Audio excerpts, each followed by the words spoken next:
السلام علیکم ورحمۃ اللہ وبرکاتہ۔ بسم اللہ الرحمن الرحیم۔ الحمد للہ وکفی وسلام علی عبادہ الذین اصطفی، اما بعد، اعوذ باللہ من الشیطان الرجیم، بسم اللہ الرحمن الرحیم۔ وعلم آدم الاسماء كلها ثم عرضهم على الملائکة فقال انبئونی باسماء هؤلاء ان کنتم صادقین۔ قالوا سبحانك لا علم لنا إلا ما علمتنا إنك أنت العليم الحكيم۔ قال يا آدم أنبئهم بأسمائهم فلما أنبأهم بأسمائهم قال ألم أقل لكم إني أعلم غيب السماوات والأرض وأعلم ما تبدون وما كنتم تكتمون۔ وقال تعالى في مقام آخر هل يستوي الذين يعلمون والذين لا يعلمون انما يتذكر اولو الالباب۔ وقال رسول الله صلى الله عليه وسلم من جاءه الموت وهو يطلب العلم ليحيي به الاسلام فبينه وبين النبيين درجة واحدة۔ وقال رسول الله صلى الله عليه وسلم من طلب العلم ليجاري به العلماء او لیماری به السفهاء او لیصرف وجوه الناس الیہ ادخلہ اللہ النار او کما قال علیہ الصلاة والسلام۔ سبحان ربک رب العزة عما یصفون وسلام علی المرسلین والحمد للہ رب العالمین۔ اللہم صل علی سیدنا محمد وعلی آل سیدنا محمد وبارک وسلم۔ گرامی قدر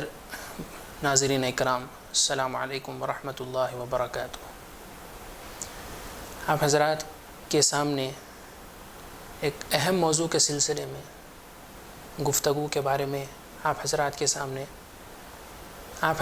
سامنے ایک اہم گفتگو کے سلسلے میں حاضری ہوئی ہے۔ وہ یہ ہے کہ آپ صلی اللہ علیہ وآلہ وسلم جو کہ رحمت للعالمین بن کر اس جہاں میں تشریف لائے ہیں،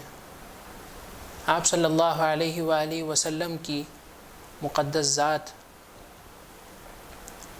اس جہاں میں تاریکیوں کو ختم کر کے روشنی لانے والی ذات ہے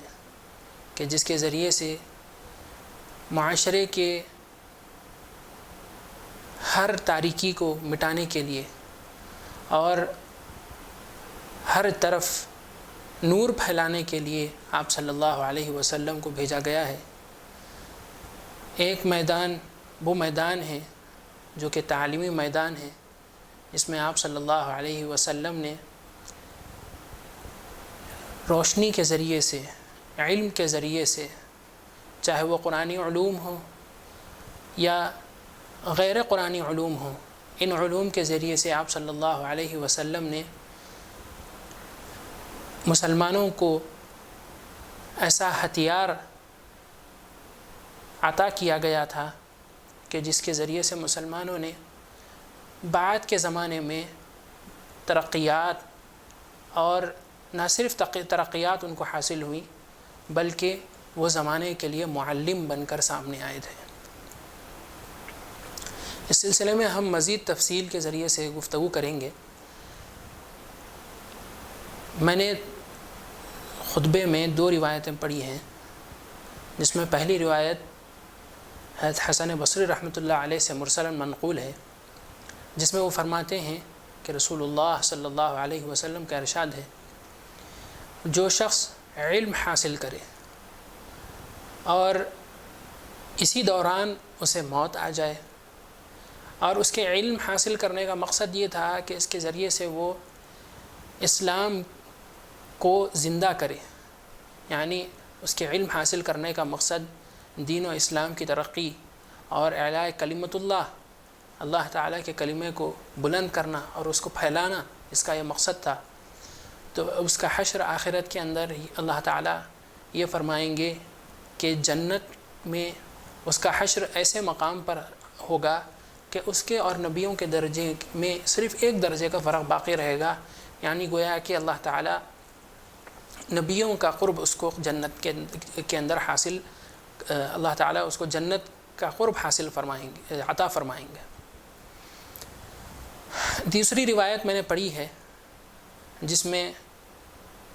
حضرت ابو ہریرہ رضی اللہ عنہ سے مروی ہے، ترمذی شریف میں روایت مذکور ہے، جس میں وہ فرماتے ہیں کہ رسول اللہ صلی اللہ علیہ وسلم نے ارشاد فرمایا، جو شخص علم حاصل کرے اور اس کا مقصد یہ ہے کہ وہ علماء سے، جانکار لوگوں کے سامنے اس کی اچھی امیج آئے اور وہ ان کے درمیان میں ان سے بات چیت کر سکے اور ان کا قرب ان کو حاصل ہو، یا اس کا مقصد یہ ہو کہ وہ جو لوگ ناواقف لوگ ہیں یا جاہل قسم کے لوگ ہیں، بے سمجھ لوگ ہیں، ان میں وہ اپنی ٹھونس جما سکے، اپنا رعب جما سکے، یا پھر لوگوں کی توجہ اپنی طرف کرنا اس کا مقصد ہو، تو پھر رسول اللہ صلی اللہ علیہ وسلم نے ایسے شخص کے بارے میں ارشاد فرمایا کہ اللہ تعالیٰ اسے جہنم میں اس کا حشر فرمائیں گے، اس کو جہنم میں ڈالیں گے اس کی اس نیت کی وجہ سے، اس کے اس مقصد کی وجہ سے۔ آپ صلی اللہ علیہ وسلم نے اپنے زمانے کے اندر، اور خاص طور پر ایسا زمانہ جو جاہلیت کے زمانے سے قریب زمانہ تھا، اور آپ صلی اللہ علیہ وسلم کو بھیجا گیا تھا کہ اس کے ذریعے سے آپ صلی اللہ علیہ وسلم زمانے کی جہالت کو ختم کر سکیں، اور آپ صلی اللہ علیہ وسلم نے یہ کام بہت خوبی کے ساتھ انجام دیا، گویا کہ اس کام کا اللہ تعالیٰ کی طرف سے جو کام ملا تھا اس کا آپ صلی اللہ علیہ وسلم نے حق ادا کیا ہے۔ آپ صلی اللہ علیہ وسلم کے زمانے کا ہم جائزہ لیں تو اس زمانے میں ہوتا یہ تھا کہ لوگ زبان بولتے تھے، خاص طور پر عربی زبان کا ہم یہاں پر اگزامپل لیں تو عربی زبان بولی جاتی تھی، عرب جاہلیت کے زمانے کے اندر ان کی زبان یہی تھی، اور یہ لوگ بول چال میں، بات چیت میں، انٹریکشن جو ہوتا تھا ان کا، یہ عربی زبان میں ہوتا تھا، یہ لوگ بول چال میں بہت ماہر تھے، اور اسی طرح یہ منظوم کلام جس کو ہم پوئٹری کہتے ہیں، شاعری کہتے ہیں، یہ اس کے اندر بھی بہت مہارت ان کی تھی، ان کا جواب نہیں تھا، ان کی شاعری اور ان کا منظوم کلام ایسا ہوتا تھا کہ جس کی مجلسیں لگتی تھی، جس کی ایک سا ایک کلام لوگ آ کر پیش کیا کرتے تھے، لیکن لکھنے پڑھنے کا رواج جیسا آج کل ہمارے زمانے میں ہے کہ قلم سے لکھا جائے اور اس کے ذریعے سے بچوں کو پڑھایا جا سکے، جو لوگ ان پڑھ لوگ ہیں ان کو حروف کی شکل بتائی جائے، الفاظ کی شکل بتائی جائے، یہ رواج اس زمانے میں، اور خاص طور پر آپ صلی اللہ علیہ وسلم کے نبوت سے جو قریب کا زمانہ تھا اس کے اندر یہ چیزیں بہت محدود لوگوں کے پاس یہ صلاحیتیں موجود تھی، عوام کے اندر اس صلاحیت کا رواج نہیں تھا، لوگ عام طور پر لکھتے پڑھتے نہیں تھے، صرف زبانی گفتگو کرتے تھے۔ آپ صلی اللہ علیہ وسلم کا زمانہ آیا اور وحی کا سلسلہ شروع ہوا، اور آپ صلی اللہ علیہ وسلم کی ذمہ داری بتائی گئی کہ جس میں سورہ آل عمران میں اللہ تعالیٰ نے ارشاد فرمایا لقد من اللہ علی المؤمنین اذ بعث فیہم رسولا من انفسہم یتلو علیہم آیاتہ ویزکیہم ویعلمہم الکتاب والحکمہ۔ اس آیت کے اندر اللہ تعالیٰ نے آپ صلی اللہ علیہ وسلم کی 3 ذمہ داریاں بتائی کہ آپ صلی اللہ علیہ وسلم کی ذمہ داری یہ ہے کہ آپ صلی اللہ علیہ وسلم لوگوں کو اللہ تعالیٰ کی کتاب پڑھ کر سنائیں، اور حکمت اور وعظ یہ لوگوں کو کر کے بتائیں، اور لوگوں کا تزکیہ کریں، لوگوں کی صاف صفائی، کفر اور شرک سے ان کو پاک کریں، اور لوگوں کو صحیح راستہ دکھائیں، اور ان کو توحید کی طرف لایا جائے۔ یہ آپ صلی اللہ علیہ وسلم کی ذمہ داری تھی، اور جو بھی وحی آپ صلی اللہ علیہ وسلم کو قرآن کی وحی جو نازل ہوتی تھی وہ آپ صلی اللہ علیہ وسلم اس کو لکھانے کا اہتمام فرماتے۔ مکہ کا دور ختم ہوا اور آپ صلی اللہ علیہ وسلم ہجرت کر کے مدینہ تشریف لائے، تو آپ صلی اللہ علیہ وسلم نے جہاں پر حجرے تیار ہوئے، مسجد نبوی کی تعمیر ہوئی، اور آپ صلی اللہ علیہ وسلم نے ایک اور کام یہ بھی کیا کہ آپ صلی اللہ علیہ وسلم نے ایک اونچا چبوترا قائم کیا جس کو ہم اور آپ صفہ کے نام سے جانتے ہیں۔ وہاں پر آپ صلی اللہ علیہ وسلم نے علم حاصل کرنے والے جو لوگ تھے، چاہے وہ شہر کے رہنے والے ہیں یا شہر کے باہر سے آنے والے لوگ تھے، ان کے لیے آپ صلی اللہ علیہ وسلم نے علم حاصل کرنے کا اور سیکھنے سکھانے کا آپ صلی اللہ علیہ وسلم نے وہاں پر نظم فرمایا۔ جو شہر کے لوگ تھے یعنی آس پاس کے جو لوگ تھے وہ آتے، صبح آتے، سیکھتے، سیکھنا سکھانا ہوتا اور شام کو گھر واپس چلے جاتے، اور جو لوگ دور کے علاقوں سے آتے، وہ لوگ اگر رہنا چاہتے اور اپنے خرچ کے اوپر اگر وہ گزارا کرتے تو وہاں پر ان کی گنجائش بھی نکل جاتی، وہ بھی علم حاصل کرتے اور اپنا گزارا بھی کر لیتے۔ اور اگر گزارے کے لیے کوئی چارہ نہیں ہوتا تو مسلمان آس پاس کے پڑوس کے لوگ آتے اور ان کی کھانے پینے کی ذمہ داری اور ان کو کھلانا پلانا اور ان کی جو ضروریات تھی ان کا تکفل کر دیا کرتے۔ اس طرح سے سلسلہ چلتا رہا۔ جنگ بدر کے موقع کے اوپر کچھ قیدی گرفتار کر کے لائے گئے تھے، تو آپ صلی اللہ علیہ وسلم نے بطور سزا کے کچھ قیدیوں کی ذمہ داری یہ لگائی کہ اگرچہ کہ یہ قید میں رہیں گے لیکن ان کی ذمہ داری یہ بھی رہے گی کہ یہ مدینہ کے بچوں کو لکھنا پڑھنا سکھائیں گے۔ اور اسی طرح سلسلہ چلتا رہا۔ آپ صلی اللہ علیہ وسلم نے لوگوں کو علم حاصل کرنے کی بہت ساری فضیلتیں سنائیں۔ قرآن مجید میں بہت ساری آیتیں نازل ہوئی، جیسے کہ میں نے خطبے میں ایک آیت پڑھی جس میں اللہ تعالیٰ کا ارشاد ہے، اے نبی صلی اللہ علیہ وسلم آپ کہہ دیجئے کہ جانکاری رکھنے والے لوگ، علم حاصل کرنے والے لوگ اور جو لوگ بے پڑھے لکھے لوگ ہیں وہ دونوں برابر نہیں ہو سکتے ہیں۔ اور قرآن مجید میں اور بھی کئی موقعوں کے اوپر یہ بات ملتی ہے کہ جس میں اللہ تعالیٰ نے فضیلت بتائی ہے ان لوگوں کی جو علم حاصل کرتے ہیں اور جو علم سمجھتے ہیں، ان کے مقابلے میں جو لوگ علم حاصل نہیں کرتے اور جو لوگ علم کی سمجھ نہیں رکھتے، اللہ تعالیٰ نے ان کے بارے میں ان کو افضلیت بخشی ہے جو لوگ علم حاصل کرتے ہیں اور جو علم سمجھتے ہیں اور اس سلسلے میں شوق اور جذبہ رکھتے ہیں۔ بہرحال یہ جو آپ صلی اللہ علیہ وسلم کا زمانہ گزرا ہے، اس کے اندر آپ صلی اللہ علیہ وسلم نے زیادہ کوئی سائنس، آج کل کی جو تعلیمی شکلیں ہیں وہ زیادہ آپ صلی اللہ علیہ وسلم نے پڑھائی نہیں۔ آپ صلی اللہ علیہ وسلم نے زیادہ سائنس نہیں پڑھایا، زیادہ سوشل نہیں پڑھایا، ٹیکنالوجی نہیں پڑھوائی۔ آج کل جو مروجہ جو علوم ہمارے پاس پائی جاتے ہیں وہ گویا کہ ابھی اس شکل میں آئے نہیں تھے۔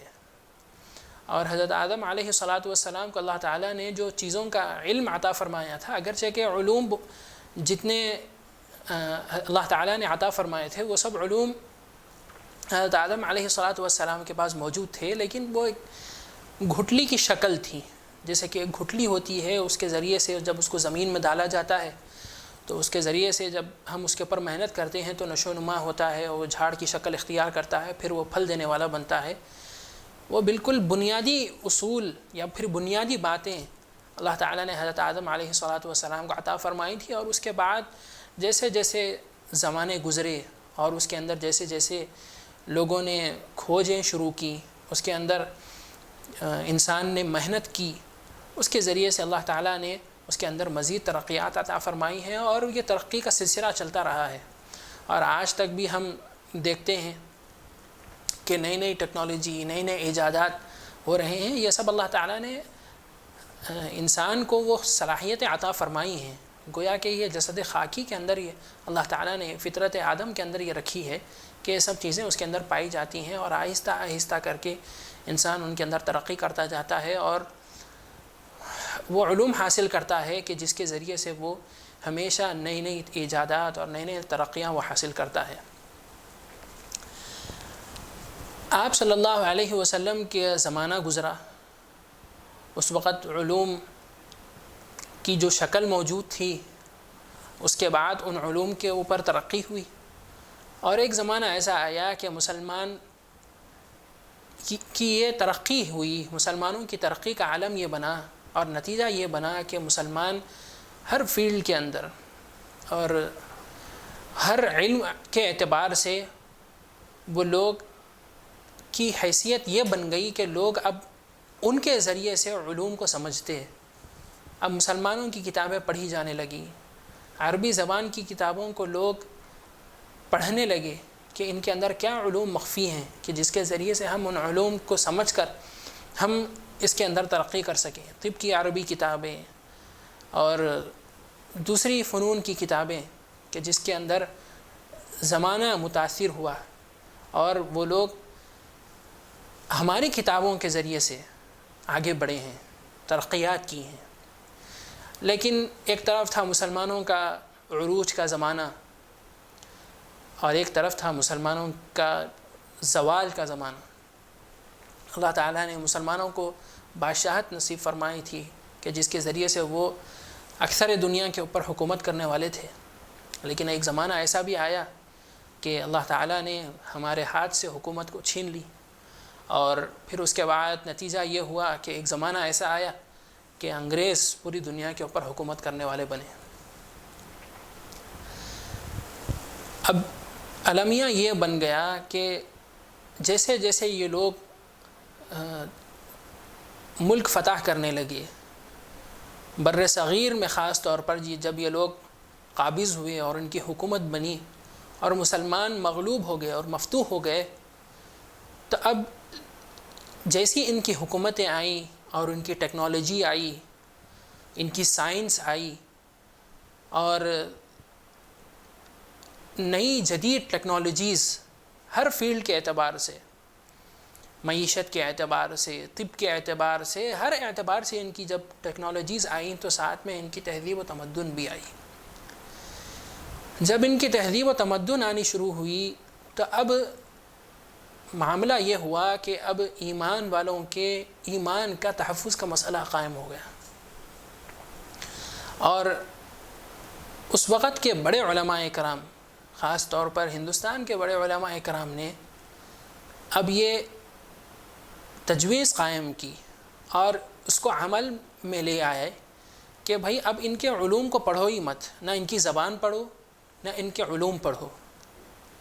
اور اس کا نتیجہ یہ ہوا کہ اس طرح کا ایکشن لینے کی وجہ سے ایمان والوں کا ایمان محفوظ رہا، ہماری جو مسجدوں کی جو شکلیں تھیں، مسجد کی جو آبادی تھی وہ محفوظ رہا۔ یہ لوگ ہمارے اسلاف تھے جنہوں نے ہماری نمازوں کو محفوظ رکھا، نمازیں پڑھاتے تھے، معمولی سی تنخواہ کے اوپر، معمولی سی قیمت کے اوپر وہ نمازیں پڑھاتے تھے، لوگوں کو درس دیا کرتے تھے، جمعے پڑھاتے تھے، بچوں کی تعلیم کرتے تھے جس میں قرآن سکھاتے تھے، صرف قرآن پڑھاتے تھے، صرف دین کی تعلیم دیتے تھے۔ اور اس کا نتیجہ یہ ہوا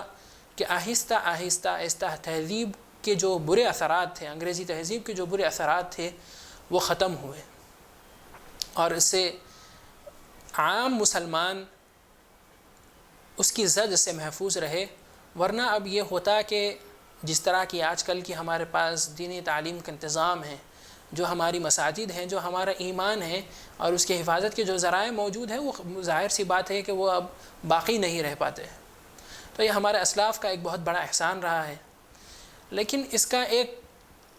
لوگوں کے اوپر ایک برا اثر یہ پڑا کہ وہ لوگ اب دنیاوی علوم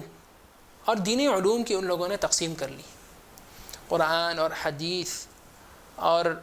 فقہ، یہ سب چیزیں وہ ہیں جو دینی علوم کہلائے جانے لگے، اور جو اللہ تعالیٰ کی دوسرے عطا کردہ علوم ہیں وہ علوم کو اب وہ شریعت کا علم نہیں سمجھا جانے لگا، اس کو دین سے خارج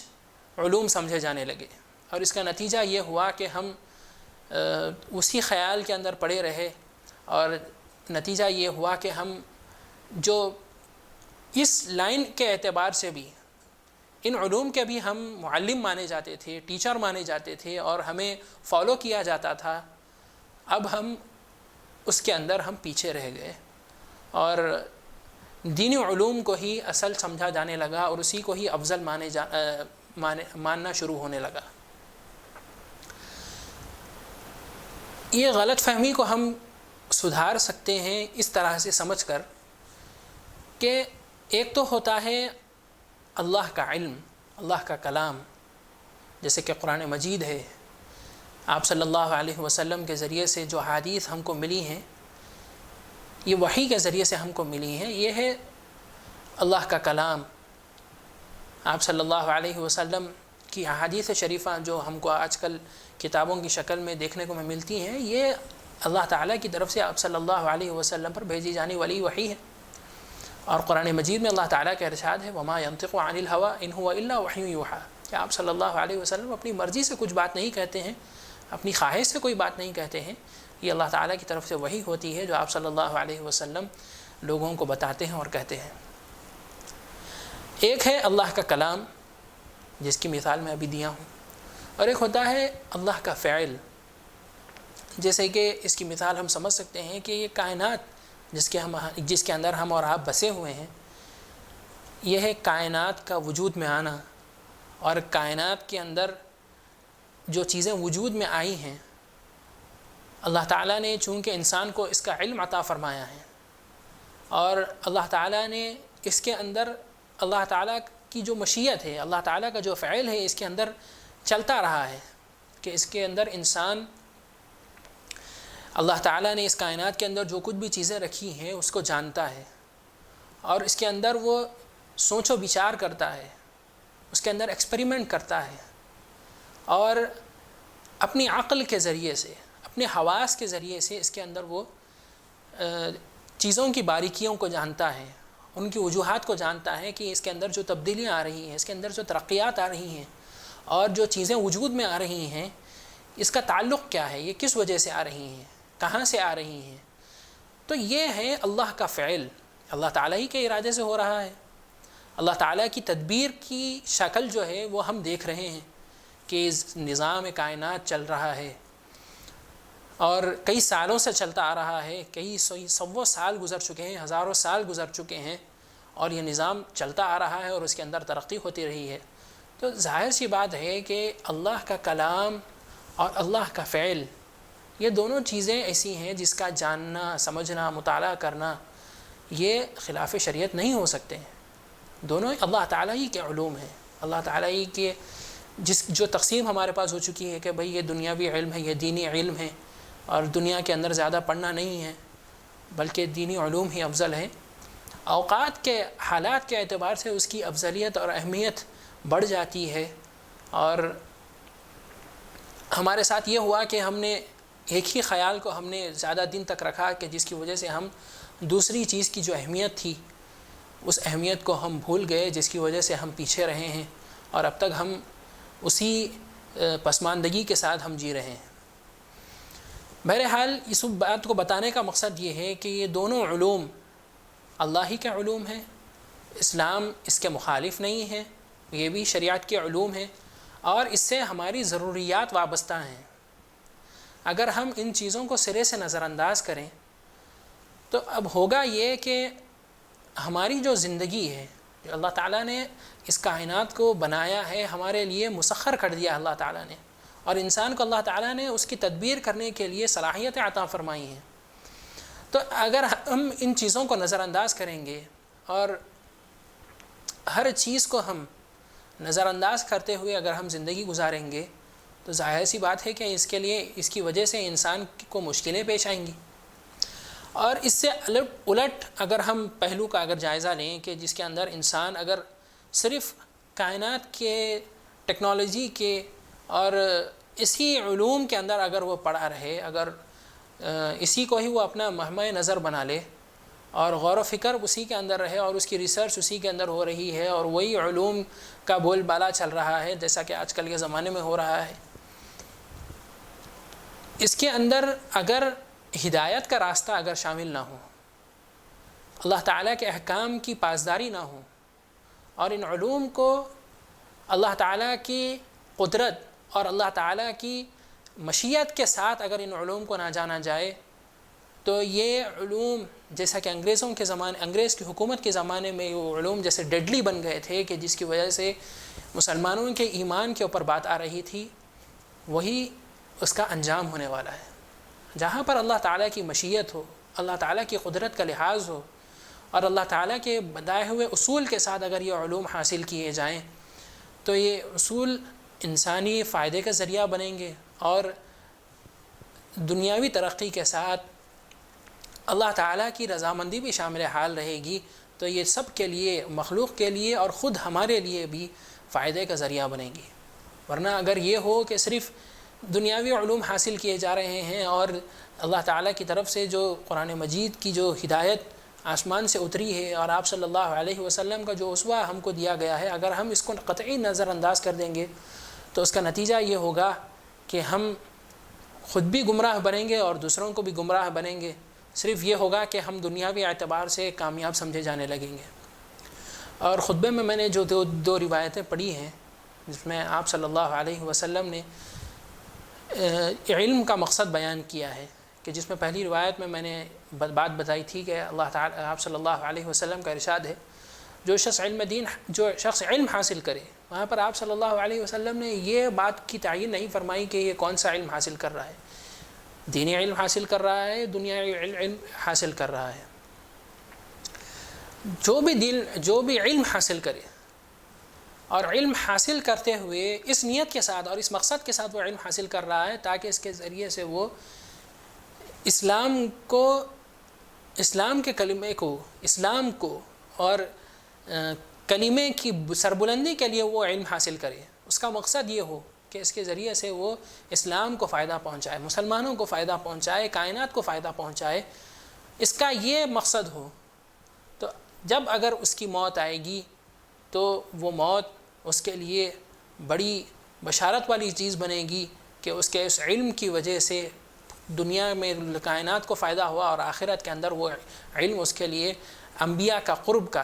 ذریعہ بنا جنت کے اندر۔ اگر اس کے برخلاف کوئی دوسرا مقصد ہو کہ جس کے جیسے کہ میں نے دوسری روایت میں آپ خطبے میں نے پڑھ کے سنائی جس میں آپ صلی اللہ علیہ وسلم کا ارشاد ہے جو شخص علم حاصل کرے تاکہ علماء سے اس کا قرب بنے، بڑے بڑے نالج رکھنے والے لوگوں سے اس کا اٹھنا بیٹھنا ہو جائے، اس کا قرب حاصل کرنا مقصد ہو کہ بڑے بڑے لوگوں کے پاس میں جاؤں گا اور ان سے میں تعلقات قائم کروں گا، اور اس کے ذریعے سے ہوگا یہ کہ میں مشہور آدمی بن جاؤں گا لوگوں کے درمیان میں اور لوگ مجھے پہچاننے لگیں گے، جاننے لگیں گے، اور یا پھر اس کا مقصد یہ ہو کہ جس کے ذریعے سے وہ بے سمجھ بے فہم لوگ جو اس علم کے اندر زیادہ مہارت حاصل نہیں رکھتے ہیں یا پھر ان کو اس چیز کی سمجھ نہیں ہے، تو بیوقوف لوگوں کے درمیان میں وہ اپنا رعب جمانے کی کوشش کرے یا پھر لوگوں کے نظر میں وہ بڑا بننے کی کوشش کرے، اور اس کا مقصد اگر یہ ہو تو اس کے علم کا اس کو کوئی نہ تو دنیا کے اندر کوئی فائدہ ہے، دنیا میں وقتی طور پہ اس کو کچھ فائدہ حاصل ہو سکتا ہے، لیکن آخرت کے اندر چونکہ اس کا مقصد غلط تھا، اس کی نیت غلط تھی، تو دنیا کے اندر تو اس کو سمجھ میں نہیں آئے گا کہ میرے علم نے میرے ساتھ کیا نقصان کیا ہے، لیکن آخرت کے اندر ہوگا یہ کہ آخرت کے اندر اللہ تعالیٰ اس کو اس بری نیت کی وجہ سے اللہ تعالیٰ اس کو جہنم کے اندر داخل فرمائیں گے۔ تو ظاہر سی بات ہے کہ ہم جو بھی علم حاصل کریں صحیح نیت کے ساتھ حاصل کریں۔ علم دین بھی اگر ہم حاصل کر رہے ہیں تو ہماری نیت یہ ہو کہ ہم علم حاصل کر کے دوسروں کو فائدہ پہنچانے کی کوشش کریں گے۔ اس علم کے ذریعے سے جو بھی علم ہم حاصل کر رہے ہیں ہمارا عمل درست ہوگا، ہماری نیت ٹھیک ہوگی، اور ساتھ میں ہم اس کے ذریعے سے ہم اپنی اولاد کی، اپنے گھر کی ہم دینی تربیت کر سکیں گے اور ہم اپنے ذریعے سے دوسروں کو فائدہ پہنچانے کی کوشش کریں گے۔ اور اسی طرح دنیاوی علم ہے، دنیاوی علم اگر ہم حاصل کر رہے ہیں اور ہم الحمدللہ بہت اچھی پوسٹ پر ہیں اور ہم بہت اعلیٰ درجے کے ہم ریسرچ مین بنے ہوئے ہیں، اچھے ڈاکٹر ہم بنے ہوئے ہیں، یا پھر ہم معیشت کے بڑے جانکار ہیں، تو اگر ہم اس اللہ تعالیٰ نے ہم کو ایسا درجہ عطا فرمایا ہوا ہے کہ جس کے ذریعے سے ہماری ایک حیثیت بن گئی ہے، تو اب وہاں پر بھی ہم کو اب ہماری مقصد اور ہماری نیت یہی ہو کہ ہم کیسے ہم مخلوق کو فائدہ پہنچا سکتے ہیں، ہم کیسے ہم ان لوگوں تک جہاں پر علم موجود نہیں ہے یا وہاں پر اس لیول تک کسی کی دسترس نہیں ہے، تو ہم کیسے ان کی رہنمائی کر سکتے ہیں، اور کیسے ہم جو لوگ پسماندہ لوگ ہیں ان کی ہم کیسے ترقی میں ہم اپنا کنٹریبیوشن دے سکتے ہیں، اور ہم کیسے ان کو کیسے ہم قوم کی خدمت کر سکتے ہیں اس سلسلے میں۔ اگر نیت ہو تو اس طرح کا علم حاصل کرنے کے اندر کوئی برائی نہیں ہے، کوئی قباحت نہیں ہے، اور خود ہم لوگ اس طرح سے علوم حاصل کر کے ہم پہلے اس درجے پہ پہنچ چکے ہیں کہ جس کی وجہ سے پوری دنیا ہم کو فالو کرتے آئی ہے، اور جب دنیا نے ہم کو فالو کیا تو زمانے نے دیکھا کہ ہم نے کیسی ترقیاں حاصل کی ہیں، اور کیسے ان کو رشک ہوا ہماری ترقیوں کے اوپر، اور کیسے وہ لوگ ہمارے علوم کے ذریعے سے انہوں نے ایک نئی تہذیب قائم کر لی ہے، انہوں نے اپنے نئے ایجادات قائم کر لیے، اور وہ سب کو جو پرانے علوم جو تھے ان کے سامنے جس کو وہ فالو کرتے تھے، وہ اس سے مزید اور انہوں نے ترقی کی، اور گویا کہ لوگ اب ان کو فالو کرنے والے بنے ہیں۔ جیسا کہ ہم دیکھتے ہیں کہ بھئی انگریز آج کل اس دنیا کا نظام چلا رہا ہے، وہ ساری دنیا ان کو فالو کرتی ہے، چاہے وہ میڈیکل فیلڈ کے اعتبار سے ہو، سائنس کی فیلڈ کے اعتبار سے ہو، ٹیکنالوجی کی فیلڈ کے اعتبار سے ہو، ہر اعتبار سے یہ لوگ اب ایجادات کرتے جا رہے ہیں اور ٹیکنالوجی بڑھتی جا رہی ہے۔ ظاہر سی بات ہے کہ یہ ایجادات اور یہ ترقیات زیادہ دن تک قائم نہیں رہیں گے، زیادہ دن تک یہ اس کے بھروسے کے اوپر اور اس کے اوپر یہ لوگ جو ہے زیادہ دن تک ٹکنے والے نہیں ہیں۔ ہر دنیا کا اصول ہے کہ بھئی آپ دنیا کے اندر جتنی بھی ترقیات دیکھیں گے کہ یہ ترقی ہمیشہ رہنے والی نہیں ہے، یہ ختم ہونے والی ترقیات ہے، اور یہ جتنی بھی ترقیات اب عروج پر ہیں، اگر اس کے اندر ہدایت کا راستہ نہ ہو۔ ایک بات میں بتانا چاہتا ہوں، وہ یہ ہے کہ آپ صلی اللہ علیہ وسلم کے زمانے میں زیادہ ترقیات تو نہیں تھی علوم کے اعتبار سے، قرآن کا علم تھا، حدیث کا علم تھا، اور اسی کی بنیاد کے اوپر لوگوں کی زندگی چلتی تھی، اور لوگ اپنی زندگی اس طرح سے گزارتے تھے۔ شریعت کی نورانی پہلو میں، شریعت کی بتائے ہوئے راستوں کے اوپر چلتے ہوئے ان کی زندگی گزرتی تھی، اور ساتھ میں وہ لوگ دنیا بھی حاصل کرتے ہیں۔ ایسا نہیں تھا کہ آپ صلی اللہ علیہ وسلم کے زمانے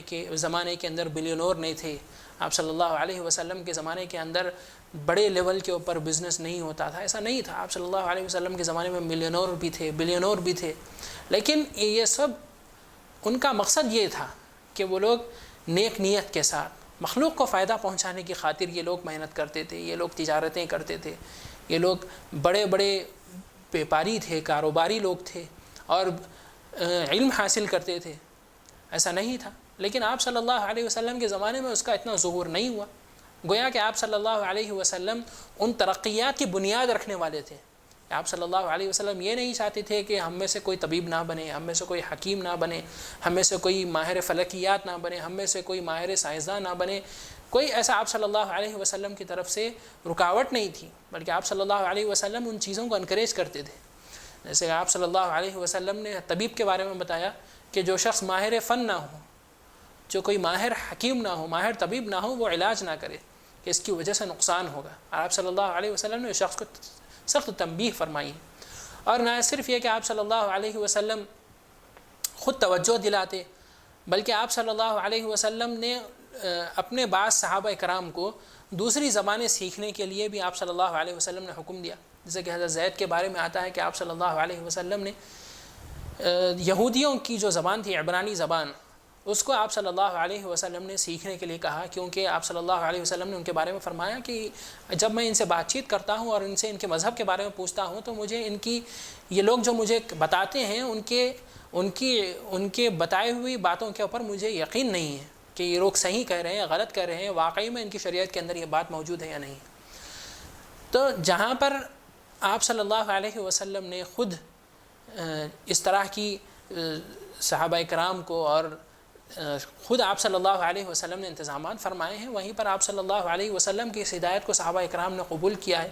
اور آپ صلی اللہ علیہ وسلم کے بعد کے زمانے کے اندر مسلمانوں نے جو ترقی حاصل کی ہے، وہ اگر ہم یہ باتیں کرتے ہیں تو لوگ سمجھتے ہیں کہ بھائی یہ کب کا زمانہ ہے، کیسا زمانہ تھا، کیا واقعی میں ایسا بھی زمانہ موجود تھا؟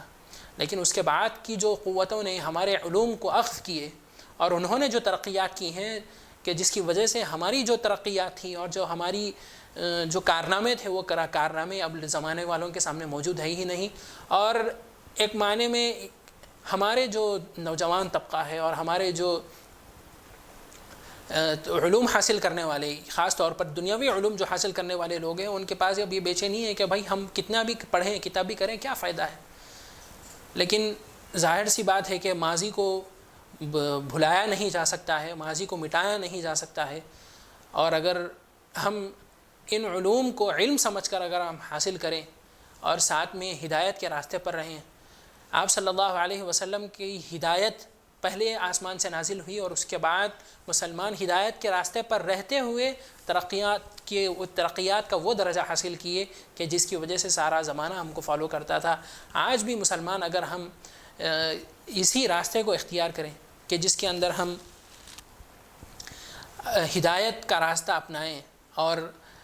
نیک نیتی کے ساتھ اگر علم حاصل کریں، حلال اور حرام کی تمیز ہمارے سامنے موجود ہو اور کائنات کو فائدہ پہنچانا ہمارا مقصد ہو، تو اس کا نتیجہ یہ ہوگا کہ ہم پہلے زمانے میں جیسے ترقی یافتہ تھے، کوئی بعید بات نہیں ہے۔ اللہ تعالیٰ نے قرآن مجید میں کھلم کھلا ارشاد فرمایا ہے وَلَا تَهِنُوا وَلَا تَحْزَنُوا وَأَنْتُمُ الْأَعْلَوْنَ إِن كُنتُم مُؤْمِنِينَ، اگر تم صحیح معنی میں ایمان والے بنو گے اور اس کے ساتھ تم جو کچھ بھی ترقیات حاصل کرو گے، اللہ تعالیٰ ضرور تمہاری نصرت فرمائے گا، ضرور اللہ تعالیٰ تمہاری مدد فرمائے گا۔ اسی امید کے ساتھ کہ میں جو کچھ بھی پیغام آپ صاحب کے سامنے رکھنے کی کوشش کی ہے، انشاءاللہ یہ آپ سب کے حق میں حوصلہ افزا بنے گا، اور انشاءاللہ اللہ تعالیٰ اس کے ذریعے سے ہم سب کی نصرت اور مدد فرمائیں گے۔ وما علینا الا البلاغ۔ السلام علیکم ورحمۃ اللہ وبرکاتہ۔